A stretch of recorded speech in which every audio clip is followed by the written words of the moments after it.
Everyone. मेरा नाम जयदीप देसाई है। मैं राजकोट का रहने वाला हूँ। मेरी कंपनी का नाम देसाई ओवरसीज है। मेरी कंपनी बेसिकली मिल्क पाउडर के अंदर डील करती है।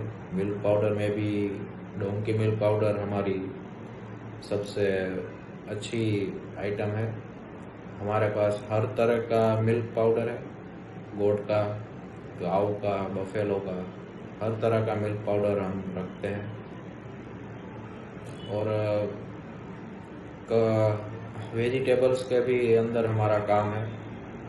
अभी हम भारत टू एक्सपोर्ट के साथ मिल के काम कर रहे हैं। उनका बहुत अच्छा सहयोग है, बहुत उनकी भी मेहनत है। हेलो, મારું નામ દેસાઈ જયદીપ છે।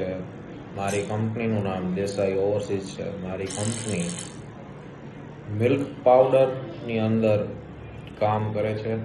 મિલ્ક પાવડરની અંદર ડોંકી મિલ્ક પાવડર એ અમારી સૌથી પ્રખ્યાત પ્રોડક્ટ છે। મિલ્ક પાવડરની અંદર ટોટલી પ્રકારના મિલ્ક પાવડર અમે રાખીએ છીએ। મિલ્ક પાવડર સિવાય અમારી પાસે ફ્રૂટ વેજીટેબલ્સ પણ છે। અત્યારે અમારી કંપની ભારત ટુ એક્સપોર્ટની સાથે મળીને કામ કરે છે। તેના દ્વારા અમને ઘણો સહયોગ, સાથ, સહકાર, ગાઈડન્સ આપવામાં આવે છે।